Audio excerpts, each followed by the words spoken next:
তৃতীয় বর্ষের একজন ছাত্র আমি। ওনারা রিক্সা শ্রমিকদের নানানভাবে টানাটানি করতেছে, ধস্তাধস্তি করতেছে। আমি বললাম ভাই ওনারা তো যৌক্তিক দাবি নিয়ে রাস্তায় নামছে, তাহলে ওনাদেরকে এভাবে পারাপারি ধস্তাধস্তি করতেছেন কেন? তো এটা বুঝলাম না। তো ওনারা বলতেছে যে তুমি আসো, তোমাকে আমরা আলাদাভাবে বুঝাবো। আমি কি ভাই আলাদাভাবে বোঝানোর কি হলো?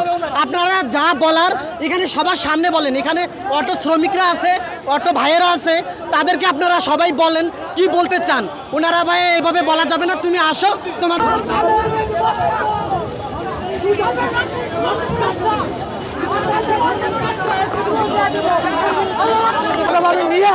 একটা সিস্টেম করবো, বুঝছেন?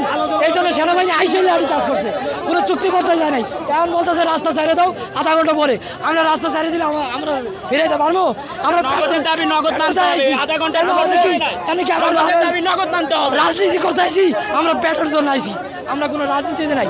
আমাদের খাইতে সরকারকে আমাকে পেটে খাওয়ান দেয়, আমরা তো ওই জায়গায় মনে করেন পেটের দেয় রাস্তায় আইসি।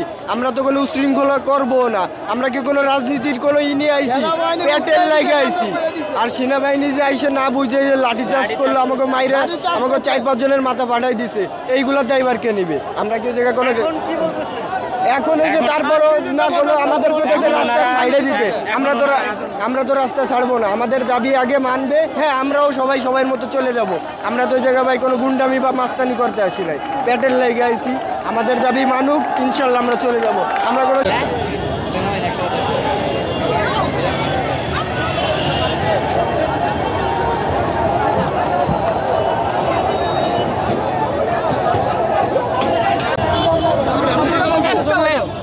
বসে না দিলে তো আমরা গাড়ি আমরা কোনো গাড়ি ভাঙচুর করছি, আমরা কোনো গাড়ি নাম করছি। আমরা শান্তি এলে আন্দোলন করতে দেন, আমরা দাবি বাইরে দেবেন, আমরা খালি যাব না। ঠিক আছে, দাবি না হলে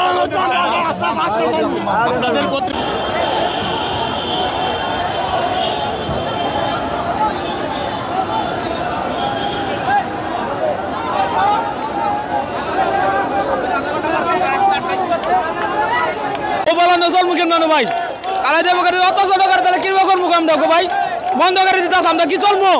আমরা কি চলে খাইতে পারবো? আমরা যদি চিন্তা না তাহলে আমরা কি করবো ভাই? বলা মানে চলবো কেমনি? অমুক একটা গতি করবো, পুলিশে বেড়াই নিয়ে যাবো, অমুক করবো, আমরা এটা কি সহ্য করে নিতে পারবো ভাই? এটা তো সরকার তো কিছু দেখতেছে না করে। এর তোর বউ বলা মানে তাকে না চলতেছে, ঘর ভাড়া দিতে, অমুক দিতে আছে, ওটা দিতে আছি, এটা দেখেন সম্ভব না। এটা যদি না করে তো আমরা বিষয় কেমন পাবো ভাই?